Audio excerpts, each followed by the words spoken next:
நாசாவின் சர்வதேச விண்வெளி ஆய்வு மையத்தில் சுனிதா வில்லியம்ஸ் தலைமுடியை கட்டாமல் பறக்க விட்டுக்கொண்டே இருந்தது ஏன் தெரியுமா? நாசா வீடியோவில் பார்க்கும்போது அவரது தலைமுடி சுற்றி பறந்து கொண்டே இருக்கும். நாசாவின் விண்வெளி ஆய்வு மையத்திற்கு 9 நாட்கள் பயணமாக வில்மோருடன் சுனிதா வில்லியம்ஸ் ஸ்டார்லைனரின் போயிங் விண்கலத்தில் சென்றிருந்தார். அவர்கள் திரும்பி வரும்போது தொழில்நுட்ப கோளாறு காரணமாக போன விண்கலத்தில் அவர்களால் பூமிக்கு திரும்ப முடியவில்லை.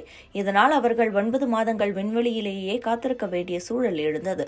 இந்த நிலையில் விண்வெளியில் புவியீர்ப்பு விசை இல்லாததால் அங்கு மனிதர்களால் நடக்க முடியாது. அவர்கள் பறந்தபடியே இருப்பார்கள். அவர்கள் படுத்து உறங்குவதற்கு கூட சிறிய பெட்டி போன்று ஒரு இடம் இருக்கும்.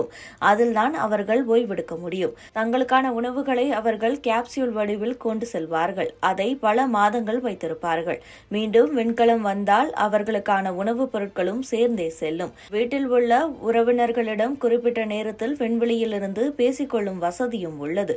இது எல்லாவற்றிலும் விட அவர்களுக்கான மருத்துவ காப்பீடு, உயர்வான ஊதியம் என நிறைய சலுகைகள் இருந்தாலும் கரணம் தப்பினால் மரணம் என்ற நிலையில் உயிரை பணயம் வைத்துதான் விண்வெளிக்கு சென்று ஆராய்ச்சி செய்கிறார்கள். இப்படிப்பட்ட சூழலில் இவர்கள் பூமிக்கு திரும்பும்போது ஏராளமான உடல் ரீதியான பிரச்சனைகளை சந்திக்கிறார்கள்.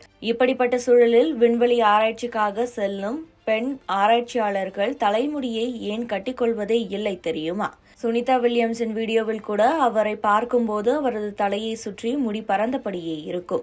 சால்ட் அண்ட் பெப்பர் லுக்கில் சுருண்டு பறக்கும். அண்மையில் அமெரிக்க அதிபர் டொனால்ட் ட்ரம்ப் கூட சுனிதாவை காட்டு முடி கொண்ட பெண் என கிண்டலாக சொல்லியிருந்தாலும் அவரை பாராட்டியபடியே அவர் பேசியிருந்தார்.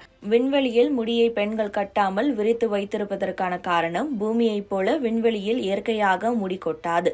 விண்வெளியில் ஈர்ப்பு விசை இல்லாததால் முடியை கீழே நோக்கி இழுக்க முடியாது. இதனால் பெண்கள் முடியை ரப்பர் பேண்ட் கொண்டு கட்டாமல் வைத்திருக்கிறார்கள். விண்வெளி வீராங்கனைகள் அலச தேவையில்லாத ஷாம்புவை பயன்படுத்துகிறார்கள். பொதுவாக ஷாம்பு போட்டால் நுரைக்கும். அதற்காக தலைமுடியை தண்ணீரால் அலச வேண்டும்.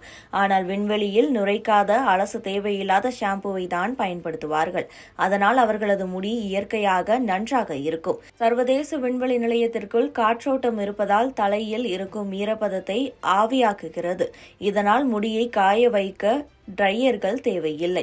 முடி முகத்தில் படும் சங்கடமாக இருக்கும் என்பதால் தான் முடியை பின்னுவதோ ரப்பர் பேண்ட், கிளிப் போட்டு கட்டுகிறோம். பெரும்பாலான விண்வெளி வீராங்கனைகள் தலைமுடியை விரித்துவிடவே விரும்புகிறார்கள். ஏனென்றால் பூமியைப் போல அந்த முடி முகத்தில் படுவதும் இல்லை, பெண்களுக்கு அசௌகரியத்தை ஏற்படுத்துவதும் இல்லை.